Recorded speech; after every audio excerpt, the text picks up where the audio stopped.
Hello, this is FEPS Talks, the podcast series of FEPS, the Foundation for European Progressive Studies from Brussels. My name is László Andor. I'm the Secretary General of FEPS. I'm the host today, and I have the great pleasure to welcome at FEPS Esther Lynch, who is my guest today. She is the General Secretary of ETUC, the European Trade Union Confederation. Esther, welcome to FEPS. It's great to be here, László. Thanks for having me. Thank you so much for accepting our invitation. And I should highlight that this is a kind of critical period from the point of view of the European institutions. Everybody prepares for the parliamentary elections, which will be followed not only by the installation of a new parliament, but also a new European Commission. So this is a kind of stock-taking time.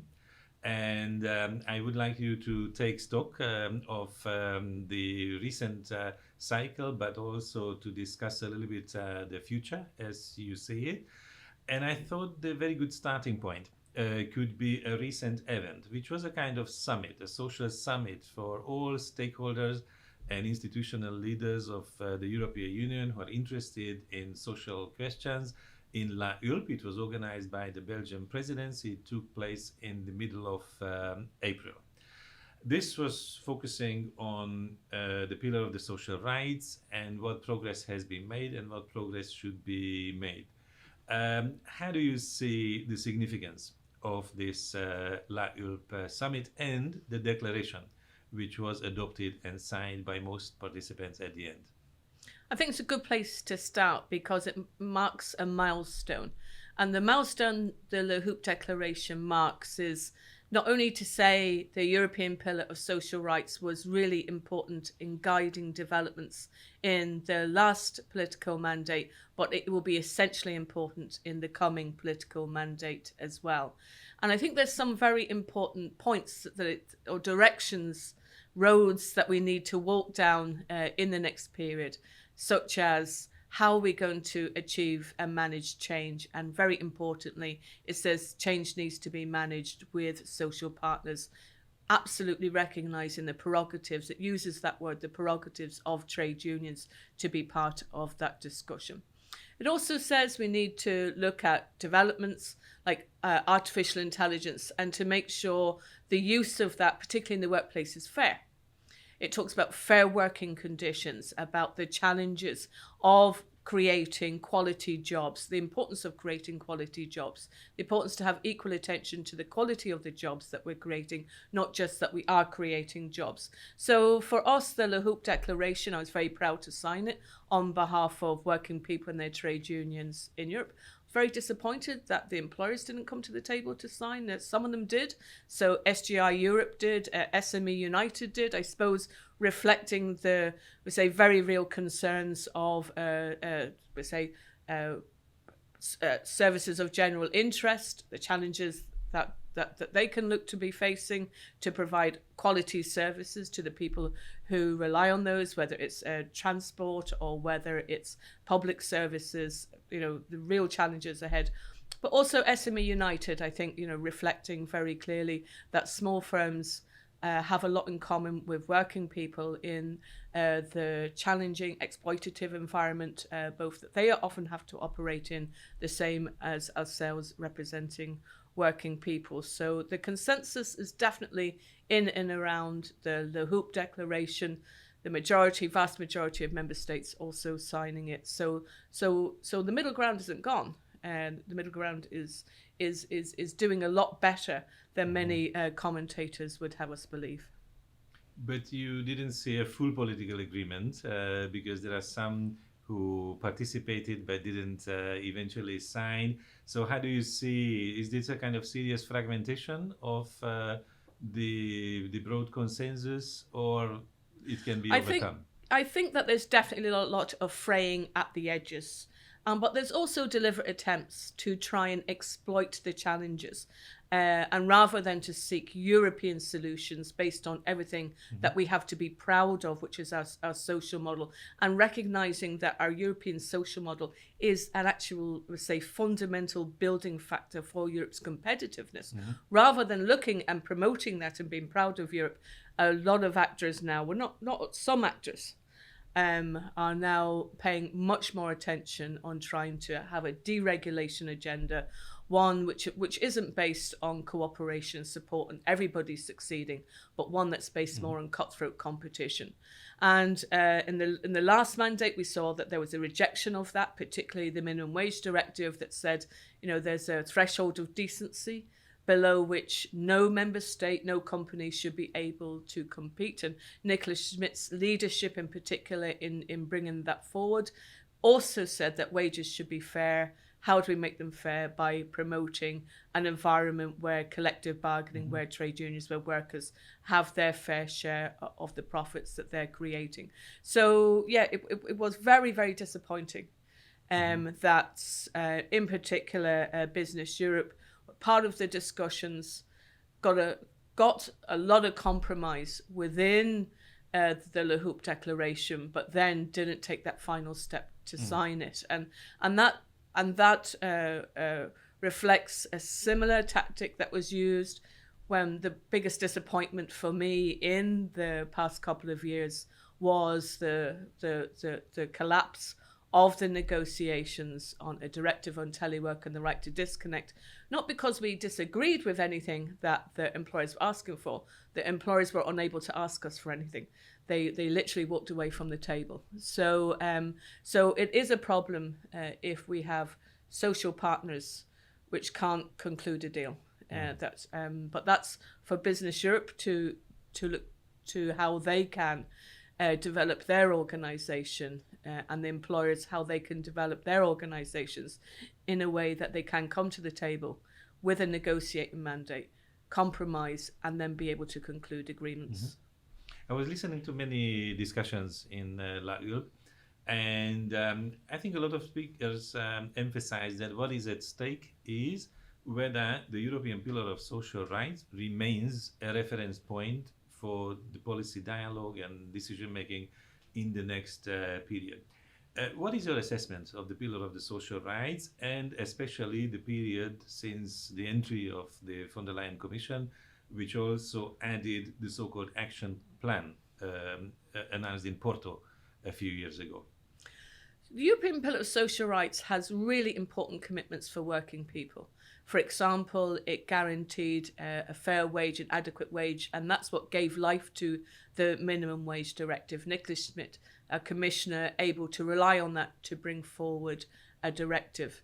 Also on platform work, the commitment in the European Pillar of Social Rights to recognise secure forms of employment, not precarious forms of employment. Again, an example of how the rights set out in the European Pillar of Social Rights can be built upon by legislation to give a real effect to those. Also, equal pay for work of equal value. Helena, Dalli, as Commissioner, coming forward with a really important directive on pay transparency that importantly puts into the hands of trade unions the ability to put on the table, why is it that the jobs which are predominantly done by women are paid so little? I'm thinking in particular of caring, I'm thinking of cleaning. Why is it that the company values them and pays them so little when the actual value to the company is much higher? So it'd be really interesting in the coming years to see what workers and their trade unions will be able to do with that important directive given to us on the initiative of Commissioner Dalli. So there are real examples of how the European Pillar of Social Rights can make its way into the everyday workplaces of working people, backed up with trade unions, making sure that the injustices and the unfair terms and conditions of employment can be challenged. And I think that's what's interesting in the discussion that we had there. It wasn't, well, that's it, everything's solved.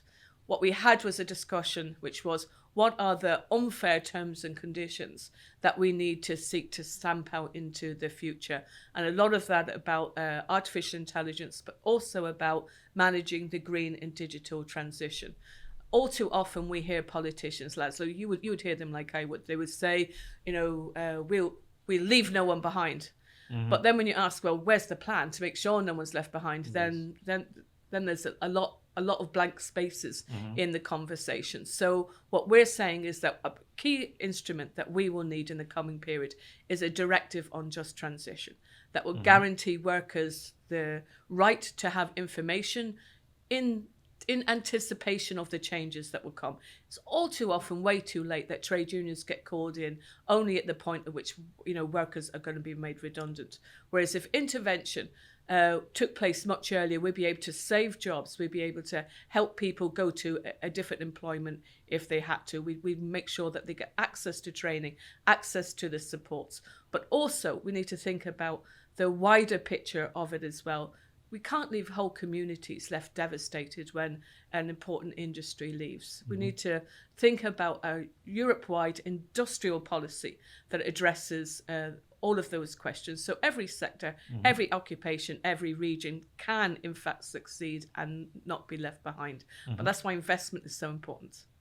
Yes, what you are saying about the just transition and potentially a directive on this reminds me the discussions 10, 15 years ago about restructuring.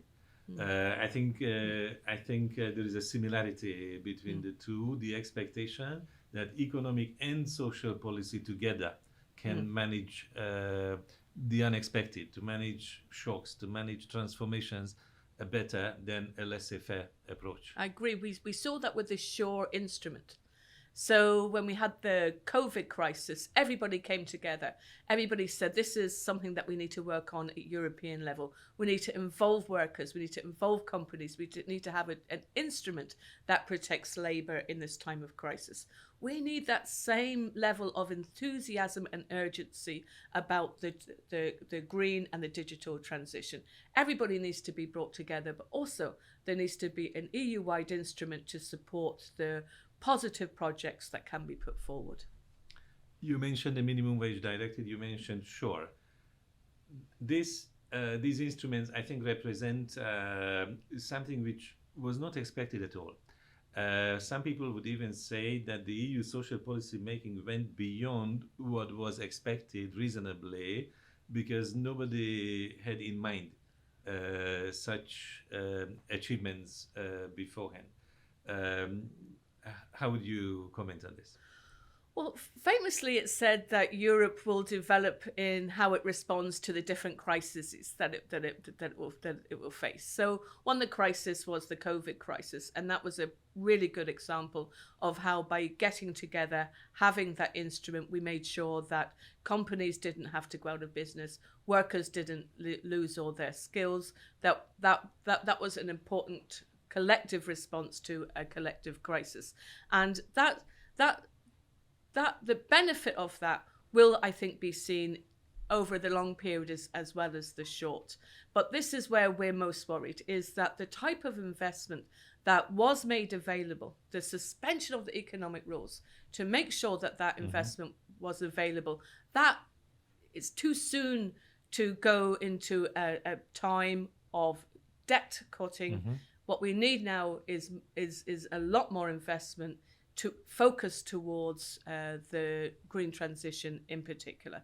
So that's why we're particularly worried about this adoption this week of the economic governance rules, because those rules will constrain member states in their ability to put the money into both infrastructure, whether it's roads or hospitals or schools or transport or housing. And I think that actually was one of the interesting discussions, going back to where we started in the LaHoupe, was that there is a growing understanding that among policymakers, working people know this because of their real lives, but there's a growing understanding among policymakers that how much rent costs has an impact on whether you can find workers. Because if you can't afford to live in the area where the jobs are, and if there's no public transport to get you into work and home on time, then you can't afford to do the job. So all of those things play into each other. And the idea that we can be competitive on the basis of cutting back on regulation and not investing in the future infrastructure that we need to have is frankly embarrassing that economists or others will put forward that idea. It's embarrassing for them, because it's quite clear that the transitions that are needed, if you look at what China is doing, if we look at what America is doing, if we look at everywhere else in the world, is investing at this time, because the transition needs investment. Absolutely. Before we elaborate on this further, I would like you to highlight just one additional aspect of the minimum wage directive, which is the importance of collective bargaining and the response to this intra-European asymmetry, that in some countries the social dialogue is well developed, well established, institutionalized, and in other countries there is a precarious condition for trade unions in general, but also, let's say, a minimalist approach to social dialogue and very weak standards of collective bargaining. Do you think this directive will help?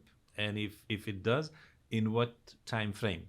So the directive is already having an impact, in particular on minimum wage setting. We've seen increases in minimum wage being led importantly by Germany. So there was a recognition of the threshold of decency that's within that directive. The directive says that member states that have statutory minimum wages must ensure that they are adequate. And it says that that's 50% of the average or 60% of the median. And that requires increases everywhere. So there's no member state that's paying an adequate minimum wage, that those minimum wages really need to be increased. Now, I know I've been a minimum wage worker, and I know if I was listening to this, I would think that it was appalling for somebody like me to say that minimum wages are adequate, because I know how hard it is to make ends meet. But I also know that it's very important for us to put the case that those minimum wages are increased, because every euro makes a difference for hard-working families who are on minimum wages. So that's a really important threshold for us to ensure that member states aren't seeking to have internal competition inside the EU on the basis of having very low statutory minimum wages. But also, what we know for absolute certain is that the only way to have a fair wage is to empower workers so that they can join a union without fear and have their right to collective bargaining properly recognised. And throughout Europe, it's not the case that that right is properly recognised.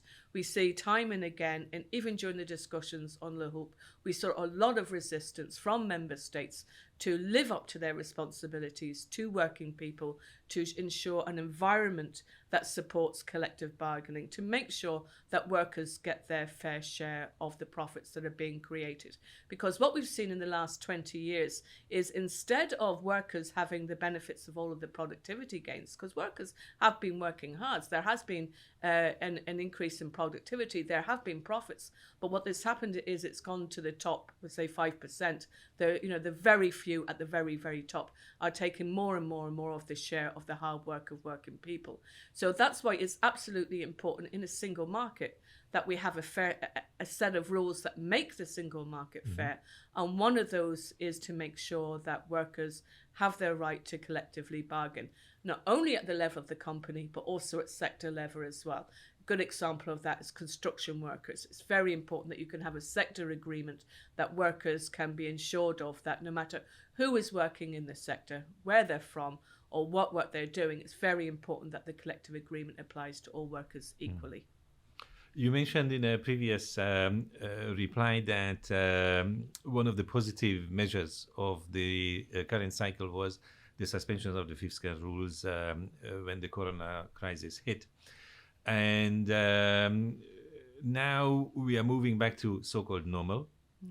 And then for many, the normal means restoring the tools and the means of fiscal discipline. And that probably rings a kind of alarm bell for some, especially with the memory of the financial crisis and the Eurozone recession about 12 years ago. And how do you see the risks associated with this normalization? Are we headed towards a new cycle of austerity? Or you think there is a chance for a more balanced macroeconomic management? I think that at European level, the demonstration of having a labour-focused transition instrument was demonstrated clearly by Shaw. The benefits of it experienced by all regions and all sectors, and I think the argument for that has been made. What needs now is the political will to put it in place. But at member state level, member states need now to find a way to meet those economic rules in a way that doesn't require the lowest paid or those who rely on state supports, for their income. They shouldn't have to pay for that. So what that will require is member states to look again at fair taxation. And by fair taxation, what we mean is those who make the most, those who have the profits, they need to pay their fair share. And member states need to stop with the trying to attract enterprise on the basis of encouraging them to pay low taxes. Instead, we need to make sure that throughout Europe,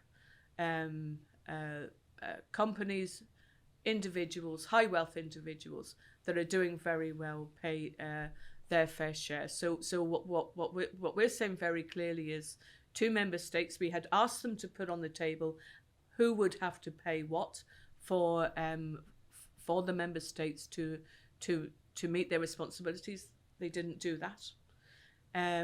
But now what we're saying is that, well, you cannot expect working people to pay the price of this yes. decision. It needs to be, the focus now needs to be a conversation on taxing wealth. I see the point, but is this a wish? Is this an advice? Or you want the European Union to do something more forceful about that? I think in the first instance, it's member states who need to pay attention and deliver on the taxation, because it's an immediate need right now. But I think in the coming mandate there will have to be a discussion, which is about how do we ensure that that there isn't unfair competition on things such as taxes. So there definitely will need to be a discussion on that. The ETUC will need to involve our affiliates fully on that as well. But we're very clear that taxes need to be progressive and they need to be fair. To oblige member states to put into the public domain the impact of their budgetary decisions. So so if taxes are not going to be increased, well then who has to, what public services will be cut short, or who won't get pay, or so all of that needs to be, we say, made a lot more transparent. And then also in the semester process, there is a strong commitment to hold member states, and member states haven't made a commitment to be held to account, that in their budgets that they will seek to deliver on the European Pillar of Social Rights. And delivering on the European Pillar of Social Rights would not be consistent with a budget built around meeting the targets based on austerity. So member states do need to look right now at their taxes. I see. So the Hulpe Declaration provides a lot of ideas. But when you meet new MEPs, which soon will come to Brussels, or new commissioners, will the unions meet them with a shopping list, items which yes. you would like to see on the agenda? Yes, so we have 12. So we have adopted our manifesto. It's called Delivering a Fair Deal for Workers.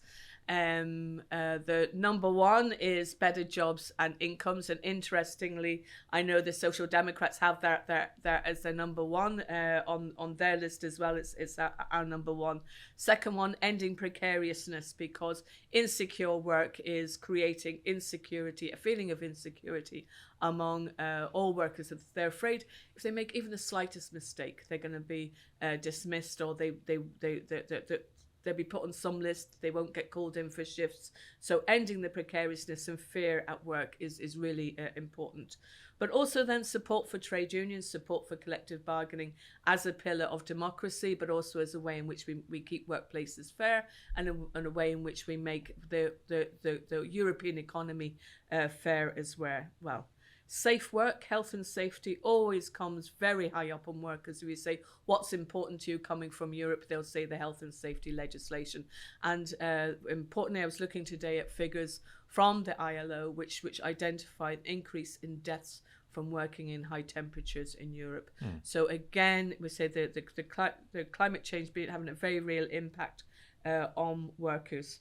Number 5, reject austerity. We've already identified that. And instead of austerity, to have in place, number 6, an industrial policy that works for all workers and all regions, public, private sector, having, building competitiveness through a genuine active policy for quality jobs everywhere. Then ensuring the just transition through the Directive, a fight against social dumping. We see long supply chains now, and every step away from the main contractor or the main, there's less rights, less conditions, less pay, because each person has taken their slice. And so by the time you get to the worker at the end, you can sometimes be looking at very precarious, very unfair working conditions, but the main person saying everything's fine. It's news to me that those people are not being given their rights and entitlements. That has to stop. We need to end those long subcontracting chains. But also what we need to do is use public procurement for public good. It is not sustainable for a member state to sign the Hulpe Declaration, say, I'm fully committed to the European Pillar of Social Rights and its achievements, but then when it's looking to buy services, it then goes for the cheapest offer based on less terms and conditions of employment, cutthroat terms and conditions of employment. Need to stop that. Member states need to go for companies which respect workers' right to bargain, that have training in place, that are supporting the development of the workforce, but also that are socially responsible. So we need to change. We need to change thinking in silos into a much more coordinated and deliberate approach to social progress for everybody, and that can't be achieved if the trillions of euros spent on public procurement are also part of the drive of a race to the bottom. When it comes to health and safety, one of the key challenges that we want to see addressed in the coming mandate is psychosocial risks at work. And from talking to workers, they talk about stress, they talk about burnout, they talk about the consequence of the 24 hours connected culture. So we need to have a right to disconnect, and what that means is recognizing that workers cannot be contacted outside of their working time. We need to have much more flexibility in the hands of the workers, as opposed to at the moment where all the flexibility is in the hands of the employers. But also what we want to have is recognized is ethical stress. And what we mean by ethical stress is, take for example, if you're a teacher or you're a nurse or you're working in a hotel, or the service that you want to provide. That the service that the patient, that the student, that the customer, really needs. And you're not able to provide it either because of there's not enough time to do the work, or there's not enough resources. The teacher can't spend the time with the student who's struggling because of the size of the class. The nurse can't spend the time with a very sick patient to comfort them because they have to rush on to the next patient. And they go home every day carrying that ethical stress of not being able to do the service that they want to do because of the conditions that they're forced to work under. And that, we think, it needs to be recognised as an unacceptable psychosocial risk that's put into the work environment by the employer. So we want to have that discussion as well, that this idea of ethical stress we also want to put firmly on the agenda. And of course there's a big link between the discussion on austerity and cutbacks and on the very real impact for the workers operating in that type of an environment. Then finally, what we're also looking for is the role of Europe in the world, so that working people everywhere, so that Europe is standing up for working people everywhere. Thinking of Tunisia always comes to mind because of the way in which I was treated there as a trade unionist, as somebody going with a solidarity message from working people, to be told I had 24 hours to leave the country or suffer the consequences. And yet EU has a trade deal with Tunisia as if they are a part of the world properly respecting trade union rights and human rights. They're not. So all of those difficult discussions, and they are difficult discussions, but workers want to be part of a European Union. That's a great place for us to work, great place for us to raise a family, great place for us to grow old, but we don't want to do that at the expense of any worker anywhere else. We want to make sure that those workers have the same terms and conditions as we have, and we look for much more fairness in trade deals, so that the competition for companies in Europe isn't on the basis of, we say, an abuse of human rights somewhere else. Well, it's really a complete list. I wonder if we could add just one more point, which is about enlargement. Because the expectation is that in the next 5 years, enlargement is going to be a more dynamic process than in the past 10 years. And I was wondering whether unions specifically work with the workers, the employees in the countries which are on their way into the European Union. Yes, we're very proud to take into membership trade unions from Ukraine, trade unions from Moldova. I went to Kiev. I've met with unions there. I've met with workers. I've seen firsthand the very real role that trade unions play in representing workers, both workers on the front line and workers as teachers, people making bread, people trying to get on with things and have and create a life for themselves and their family, and a safe life and peace and everything that they are all working for, both in Ukraine, but also for workers in Moldova and their trade unions there. For us, the biggest concern is that trade unions, in particular in Ukraine, are not being given the freedom to practice in the way that they should be. The government there doesn't properly recognise the trade unions, and it should. And the government there is not including trade unions in social dialogue in the way that's an absolute requirement to be part of the European Union. So we're working with our trade unions there, working with workers there, to set out a pathway, a roadmap that would promote properly functioning social dialogue within Ukraine. It's a great disappointment that in the EU-Ukraine summits, trade unions and employers' organisations are not involved. They should be. I know that the EU Commission has given an alert to the government of Ukraine to say social dialogue, you need to pay more attention, a lot more attention to the development and support for social dialogue, even in times of crisis. The International Labour Organization has a convention that says even in times of crisis that you can't deny trade unions. So for us, very committed to Ukraine, part of the ETUC family, very committed in the long run, but that's on the basis of the whole social acquis, including respect for trade union rights. Thank you so much. And the last question is, what is your plan for Labour Day? My plan for Labour Day is it's a day of friendship, it's a day of commitment between workers and their trade unions. And I'm going to spend it in Vienna with the president of the ETUC. I'm invited by the OGB to Vienna to be part of their May Day celebrations. So I'm very much looking forward to that. Okay, so please say hello to Mr. Katzian, also from FEPS. Thank you so much, Esther, for coming to us and having this discussion. I think the pillar of the social rights and the Laul Declaration should be a reason for hope.